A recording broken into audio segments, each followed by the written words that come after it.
meeting of the MSAD 49 Board of Schools Directors to order. Roll call.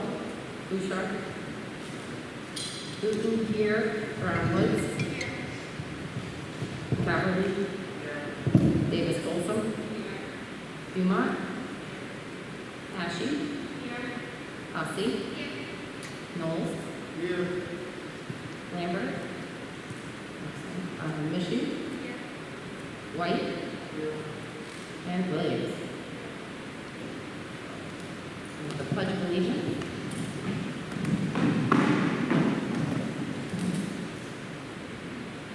Pledge allegiance to the flag of the United States of America, to the republic for which it stands, one nation, under God, indivisible, with liberty and justice for all.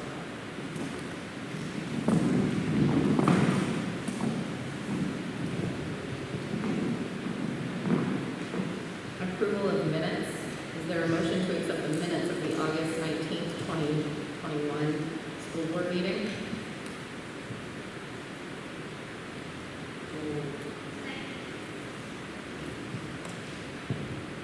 It has been moved by Roy and seconded by Heather to accept the minutes of the August 19th, 2021 school board meeting. Is there any discussion? Seeing none. All those in favor?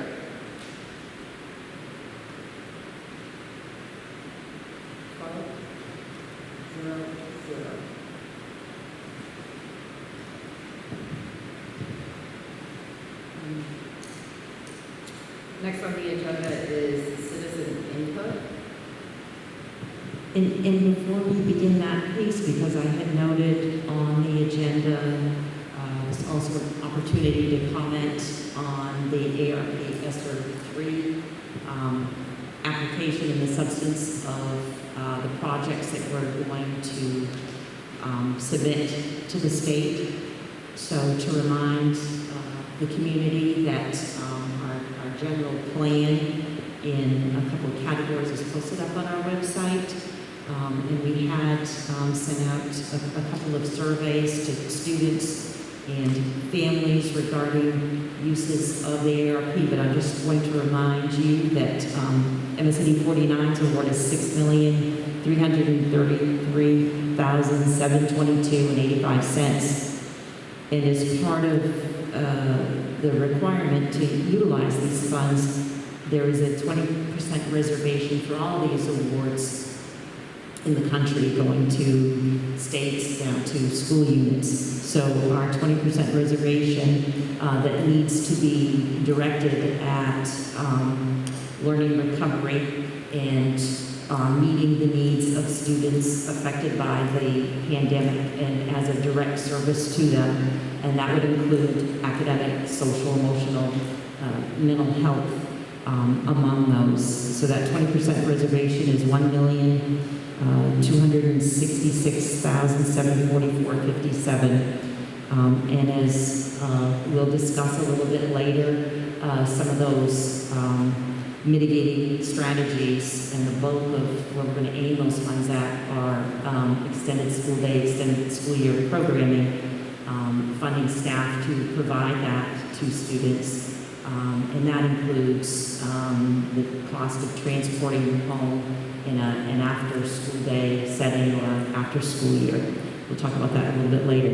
And the remaining funds after the reservation is $5,066,978.28. And a little bit later, we'll talk about some of those projects. But as we've been working through the several grants that we have received in response to the pandemic, we've been working on our facilities and health and safety standards and trying to make our air quality is among the top things that the Fed would suggest that we spend those resources on. And given the age of our facilities and the lack of any mechanical ventilation in some buildings and older buildings like our high school 1960 construction, we're making efforts to upgrade that. And we'll talk about some of those other projects, but I just wanted to share what those funds involved, the reservation involves, and the public is encouraged to comment and provide input. And we've also met with other stakeholder groups. We've had an ongoing, we call it a reintegration committee that comprises of district staff and board, nurses, our union representation, special education, administrators, teachers, nurses. So we've been working on that. We've consulted with our faculty at each school site, and that has been ongoing beginning last year, actually, trying to identify the needs that children will have in this environment. So thank you.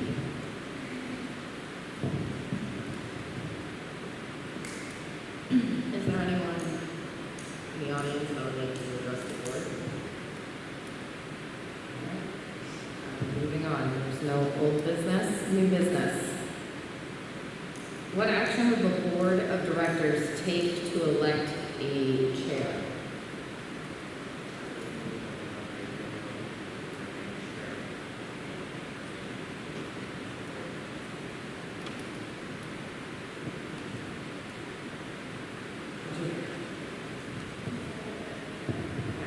So Joel nominated Danielle Wooten as chair. It's been seconded by Neil.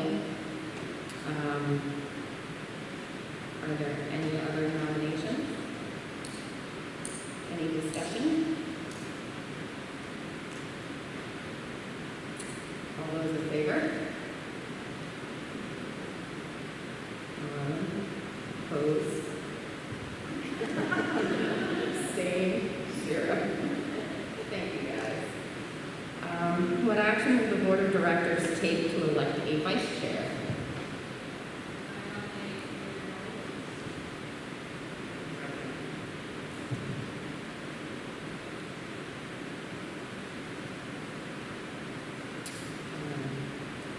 Ray nominated Terry Knowles. It was seconded by Neil. Are there any other nominations? Any discussion? Seeing none? All those in favor? Well, opposed? And abstained. Thank you. Welcome forward, Terry. What action will the Board of School Directors take to elect a representative to the Maine Vocational Center Governance Board? I nominate Neil Chair.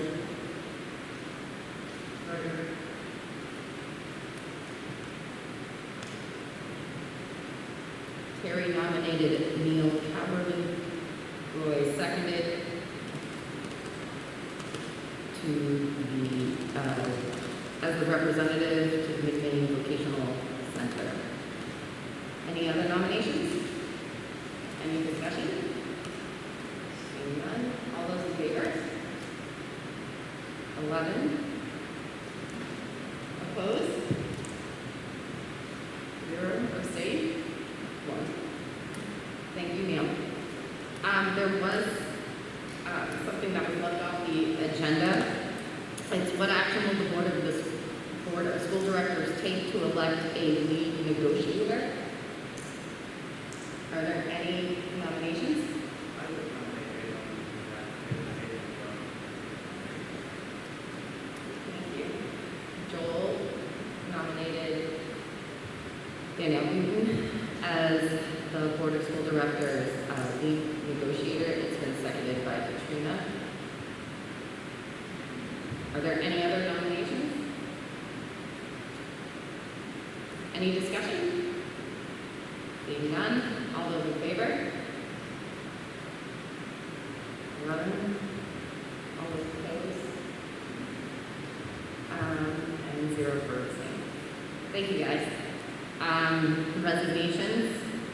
Tara Thompson, Finance Director, resignation as of August 2021. Appointments. If I'm sorry. And that resignation was submitted in August. She's continuing to work through this month and into the next until we can find a suitable candidate and fill the position. So thank you. Thank you. Appointments. Is there a motion to approve Benjamin Irving for maintenance as his 90-day probationary period is complete?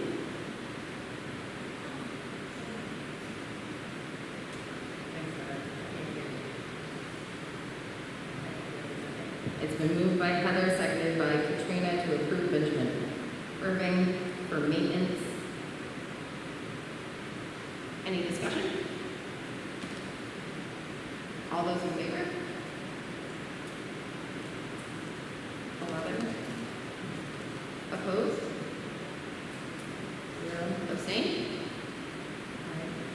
All right.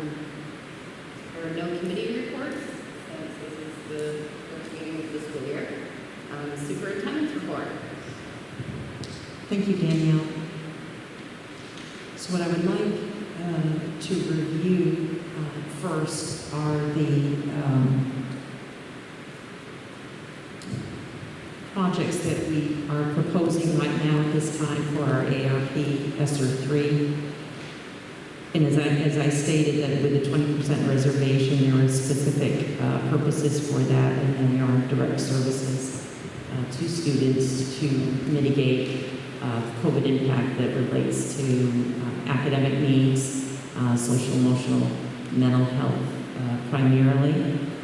And if I'm just going to read a couple of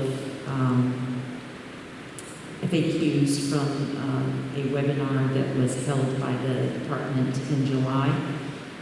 So the allowability period for this round of federal money is March 13th, 2020 through September 30th, 24, and that's a period of time that we may invoice projects to the state, and we pay for a product, a service, and the state reimburses us. That's how this system works.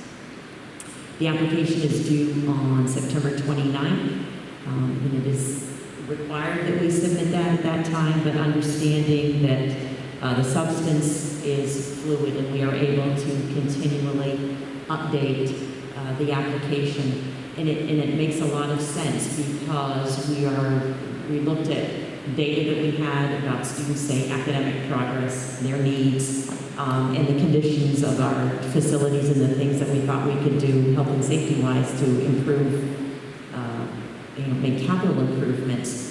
But it is just now that we have all of our students returning to us full-time in place, and we'll probably get a better assessment of where those needs lie as time goes on through here. So for the next 2 academic years, we'll have this resource, and it'll have to be spent down by the beginning of 24.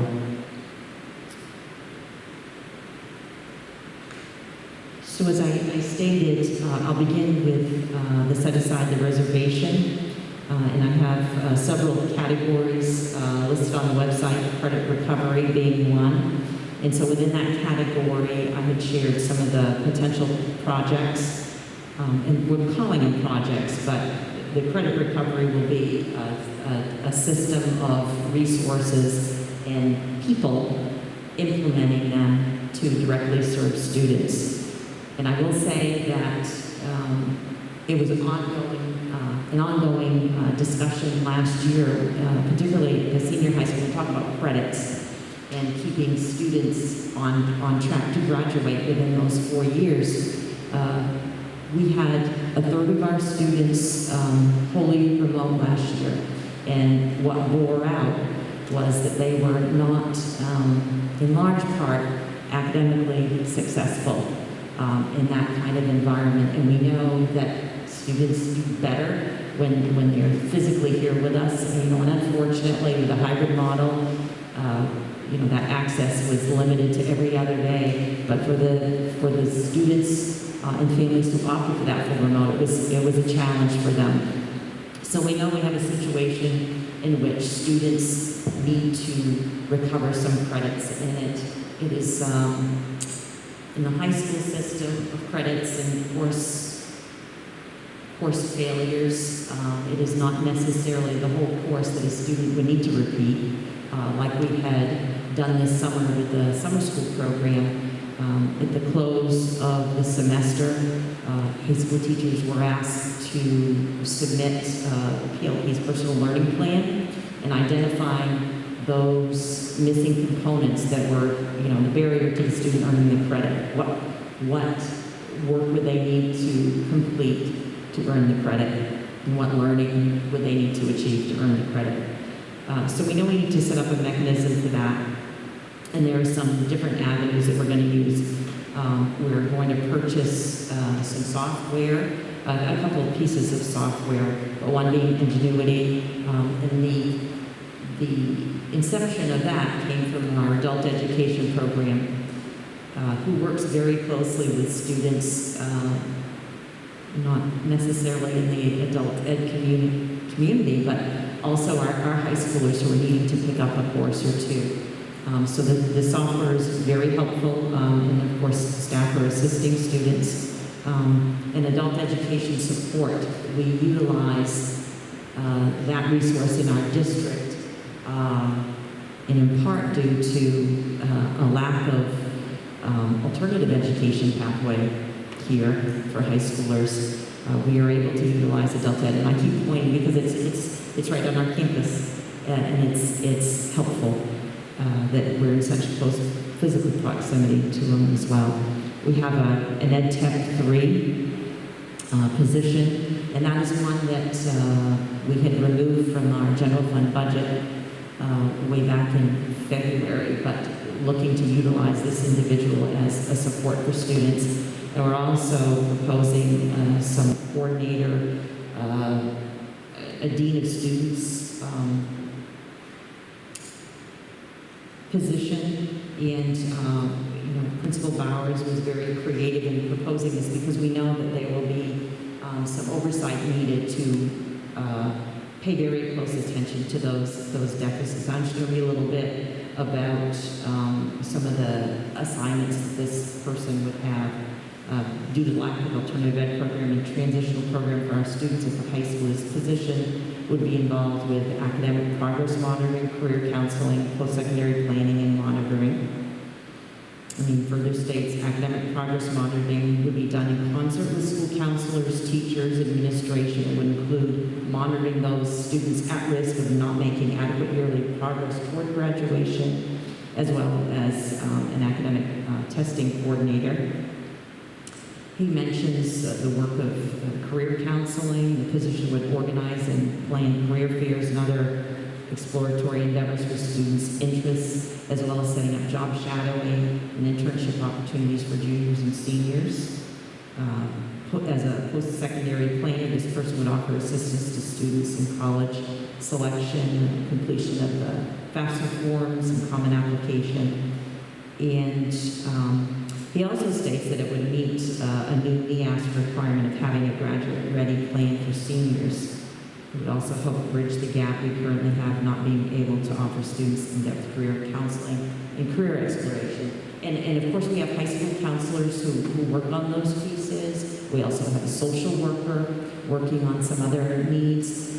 But we do know that a person wholly dedicated to these particular needs in light of students being in a need to recover credits will be worth our while, and it'll be a great resource for students. Enrichment programming, we are currently working in communication with the Alphon Center. I've been in communication with Ken Walsh, our high school principal and junior high principal are working with the agency to implement some of those programming opportunities in conjunction with the Alphon. And also the prospect of offering some after-school activities for our elementary students, junior, senior high students, enjoy access to co-curricular programming. As you walked in to this meeting tonight, you probably observed and heard, the marching band out there practicing again, which is terrific. But looking to extend some of that programming, having a way to subsidize it for students, and not just subsidize it as far as a staff member working with students in that way, but also being able to provide transportation after the school day bus run, because that too is a barrier for some students, and maybe sometimes students in the most need of that kind of programming. So those are considerations. And I talked extended school day and summer programming. And we had looked at, the highest percentage aimed at that, 23.7% of that set aside. High quality tutoring, and that involves, again, a couple of pieces of software. One in particular is Edmentum, and it's more elementary, maybe K-8. NWEA subscriptions, our teachers are spending time, they just did most recently with an in-service of learning really how to take that data, that information, because we do administer the 3 screens. The Department of Education is using that for our state test right now, but that's just once in the spring, and we are trying to pull that data in and track student progress and see where those needs are for to accelerate learning, and having staff focused on that. So we're looking again at more stipended positions that are above and beyond what the teacher is doing in their work day. Social, emotional, and mental health. We have for K-8 mental health contracted services, and we have contracted with Behavioral Health Organization in part to meet a need of an unfilled position at Albion Elementary. We are still advertising for a part-time school counselor there in Fairfield Primary. So this organization has been working with us, say, for the past year, but those were services available directly between client and the provider. The contract we've expanded to is we're going to aim some of these resources to open that up to maybe someone who might not be insured for that kind of service, and the school district will pay maybe her will help directly. Technology integration support, we have a district-wide technology integration coordinator who will be that bridge between staff and families, and depending on what the environment is, what a tech integrator does when school's fully open 5 days a week is probably very different from what that individual will be doing for work should we have to shift into a remote platform. And those figures, those percentages are, again, over 2 years. So we intend to apply and budget out for 2 full years of that funding.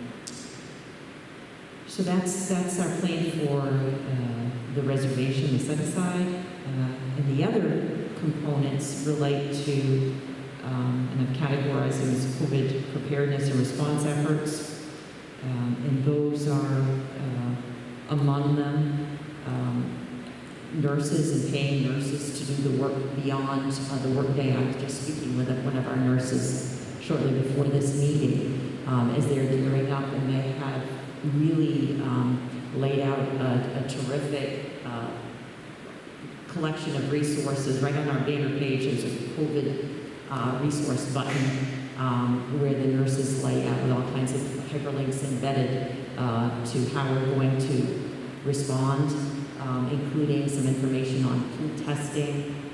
The letter went out from the nurses in the hands of children, their first day of school, along with that consent form, and that program will begin and some information about quarantining and how a parent would report a positive case that's known to them. So the nurses, the school nurses' work has really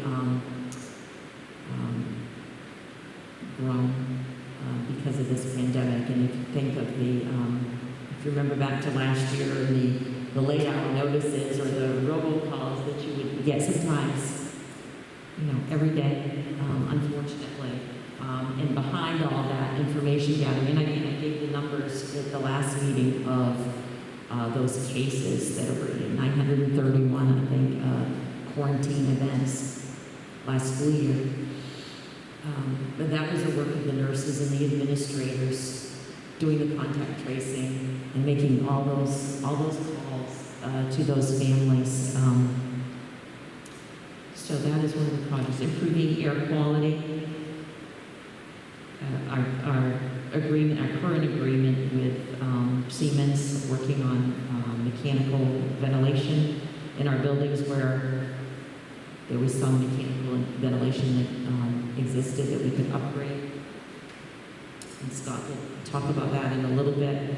Ventilation for a training room for our athletes and our trainer that opens up to the back side of the parking lot.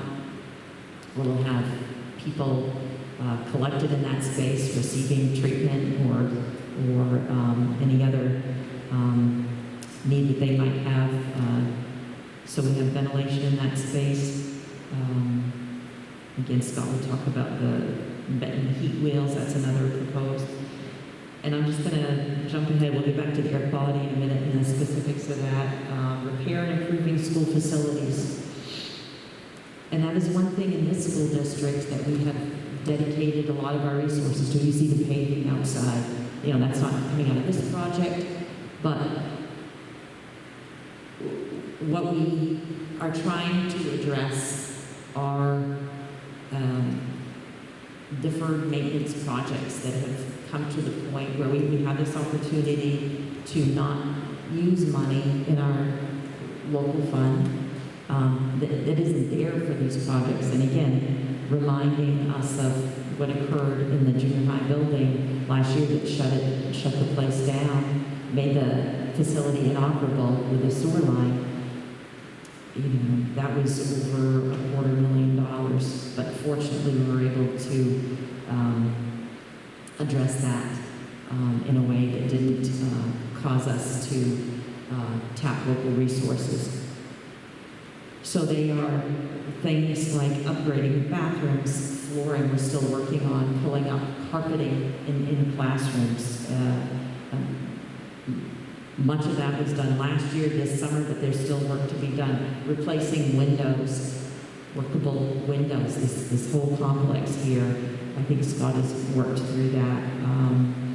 Another piece that we are proposing is an upgrade to our cafeteria and outside learning dining area. And again, when this award was first, we received notice for the award. There was a date of May 24th where school districts would start obligating funds before the application was even out. And it wasn't until July 1 that some more of the stringent rules were established or at least communicated to superintendents and finance directors. So what we had talked about in the spring with staff and that people were really excited about was expanding use. Maybe this is a silver lining of what the pandemic has done is teachers were interested in what they could do outside with children. And we spent some time as I had asked principals to speak with building faculty about some ideas, and I have all those requests prioritized from each of the school buildings. The high school looking to develop a nature trail out there, but and students were excited about what was happening out there. I think of high school science teachers taking students outside for various activities. And it's also something that if we can point to something in our facility that people can see and continue to appreciate and utilize years down the road, that's money well spent and a good service to our community. In the other category, supplies to sanitize and maintain clean facilities. And I'm just touching on a few here, but student supplies, custodial supplies, PPE, and yes, the DOE did provide that to us, and we have some reserves, but we need to continue to replace those. The trailer rentals, where we emptied out classrooms a summer ago when we were trying to ensure that distancing. But we have tried to maintain as much as possible, though there's no requirement now, but leaving as much real estate in a classroom space and have it be for people and less for furniture as possible. So there is a cost associated with that. So I'll ask Scott to talk in more detail about some of the projects we're proposing about facilities. Thank you. So under the air quality, the phase 3 portion is going to consist of steam to hot water conversion at the high school. We have a lot of failing steam traps, condensate lines that are just crumbling, and this would help eliminate some of that and some maintenance costs. Phase 4 will consist of the gym cafeteria area at the high school, which currently has no ventilation except for the machines we purchased. Roberta touched on the ERV for the trainer's room, which also helps down in the locker rooms down there as well. The heat recovery wheels at Benton, touched on before. We replaced one several years ago. There's 3 big wheels there, which draws in fresh air from the outside, mixing with hot air. So this will replace the remaining 2. The high school bathrooms, new ceilings, LED lighting, bathroom petitions, that's in the lobby at the high school. It was much needed. Like Roberta talked about, carpet, this will be an ongoing summer thing for quite some time, is we're trying to get rid of all the carpet in the district. Benton office, we're looking at moving that office area down by the cafeteria entranceway over there, just for some safety purposes. The office space there is now kind of in the center of the building. It's really not ideal in these times. A generator for the high school, which will allow us to keep students in the building, keep the ventilation running, sewer pumps, lights. We had to release students early a couple of years ago because we lost power. This would allow us to continue to have school. And high school cafeteria, learning and dining area outside. Also, that cafeteria is very small. Looking at increasing some seating area there. It needs a new ceiling. If we do a ventilation upgrade, that ceiling will have to come out, so that'll be a good time to redo that. Windows, we continue to replace windows here. We've done around 100, and there's more to go. We're almost done the high school, but we'll still have to work our way around the junior high. We did several repair kits at Benton this summer, because those windows are starting to fail as well. Roofing upgrades, after getting the roofing reports, we will have to pay closer attention to the annex roof in this complex. There's some sections that are starting to get towards the end of the life, so we'll sure we take care of the areas that are needed first. And then the bathroom fixtures and upgrades, and as you know, there's a bathroom in every classroom. So that is a lot of fixtures, toilets and sinks are starting to get towards the end of the life. The sink tops over there, they are Formica tops and they're starting to come apart. So those, there's a lot that needs to be done there. So that's something that we really need to tackle now instead of all at once. And that's all I have.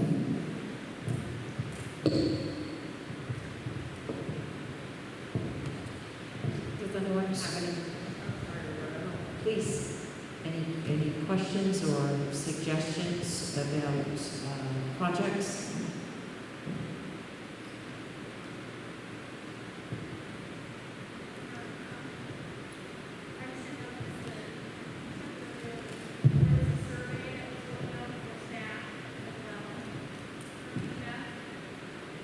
A survey went to students 7 to 12 and families in our Infinite Campus system. We have been having conversations with staff all through last year and this summer.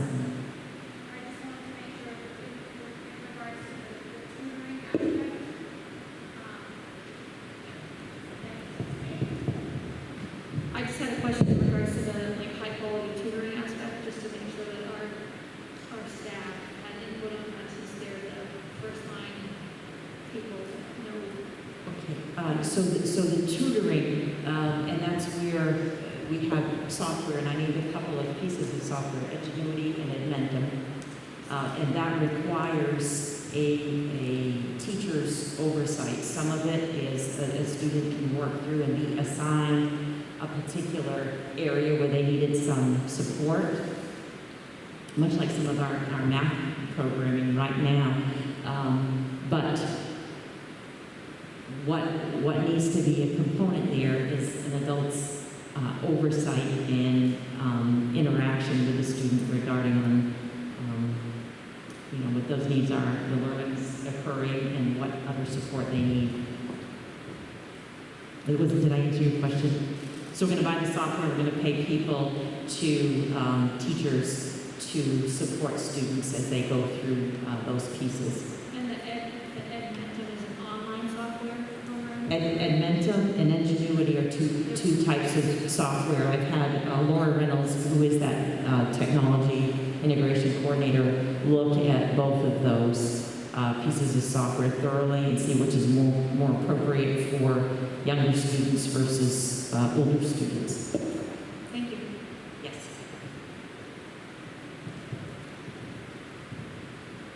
Are there any other questions?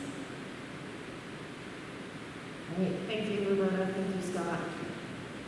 You're welcome. And there is, I continue on with a couple of other pieces, please. Though we don't have committee reports right now, we'll have some information from the building committee at our next board meeting.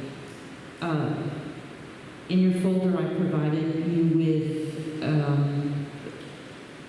COVID leave, and the form looks familiar because we utilized this last year after the expanded FMLA Fed expired December 30th.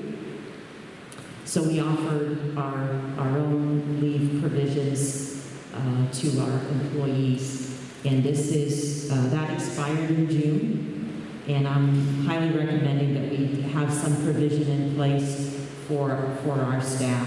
And what this reflects is, and what's incorporated here are the SOP protocols and requirements, and so there's an illness with COVID, the diagnosis, and then there's also being out of work and school because you are part of a close contact. And there were some, as we reviewed last time we met in the standard operating procedure,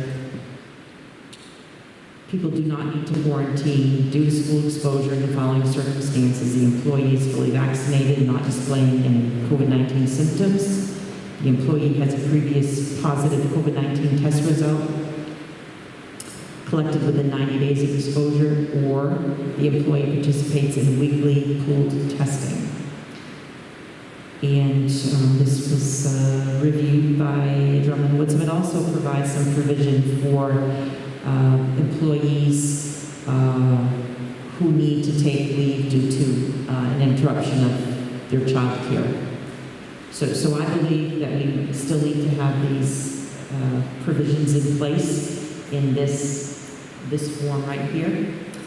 And I suggest that we have this effective through December 31st and then reevaluate where those needs lie.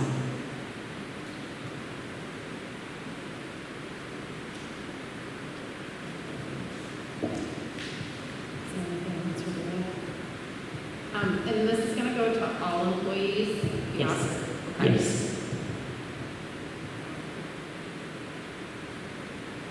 Is there a motion to reinstate the COVID leave policy or procedure? We'll be your first. Joel. Is there a second? It's been moved by Joel and seconded by Melissa to reinstate the COVID leave procedure. Any discussion? Seeing none, all those in favor? 11, 0, 0. Thank you. I'm sorry, what? 12. You're up. I forgot to count myself again.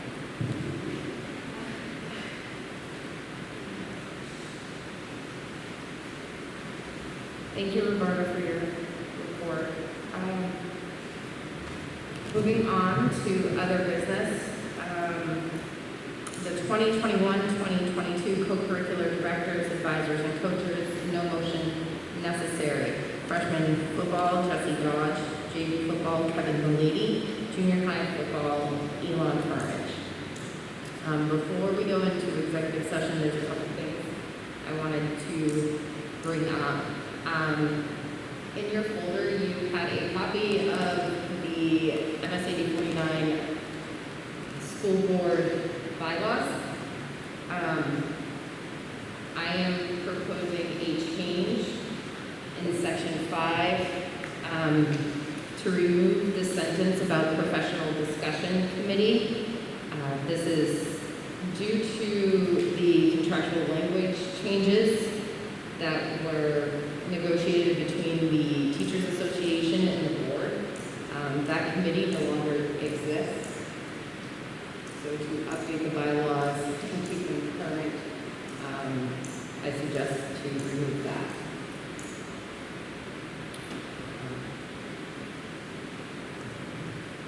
Sorry. Does anyone have any questions about that? Yeah.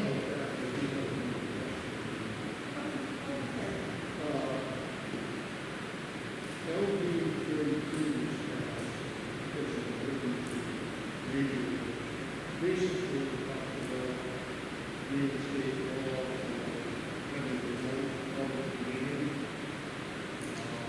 I guess my question is, I'm not sure that our bylaws actually talk about that. If we for some reason have to do that a month from now, I'm not sure we have, bylaws anything about that. But the LD 32 is approved going to those 5 or 6 things have to do with I guess it's a little question, something we probably should be following. I know you probably would want to have to ask the final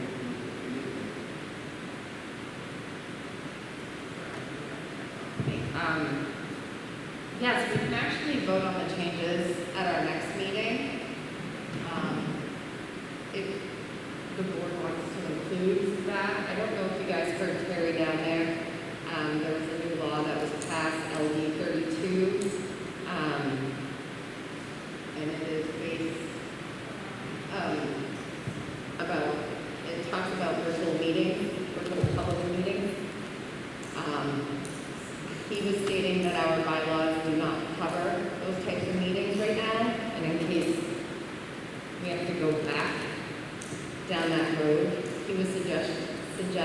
that we put something into our bylaws to cover that.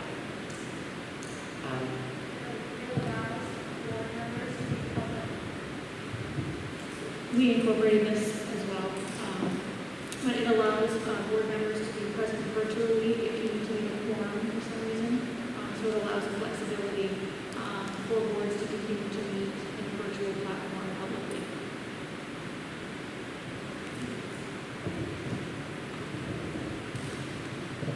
So that's, I would move right now that we go to the chair recommendation on the update.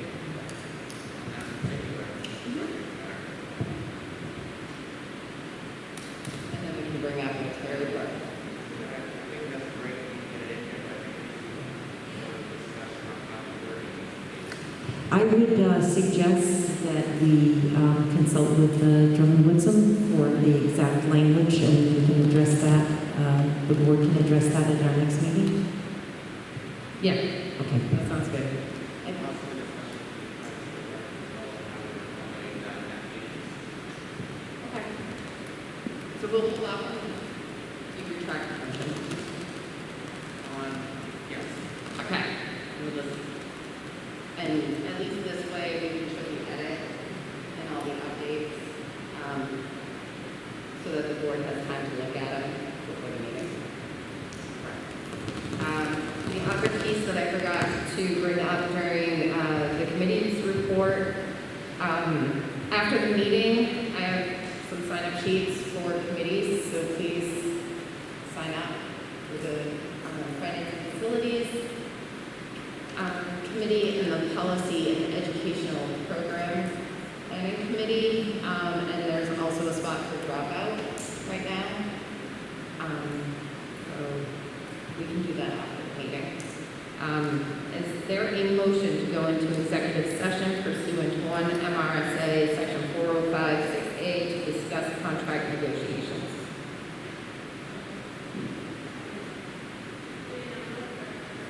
Oh, yeah.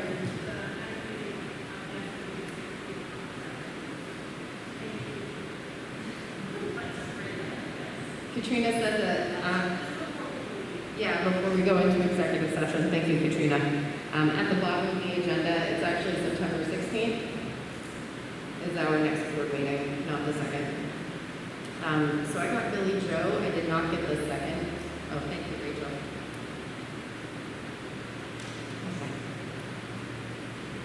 Okay. It has been moved by Billy Joe and seconded by Rachel to go into executive session pursuant 1 MRSA section 4056A to discuss contract negotiations. Any discussion? Seeing none, all those in favor? 12, 0, 0.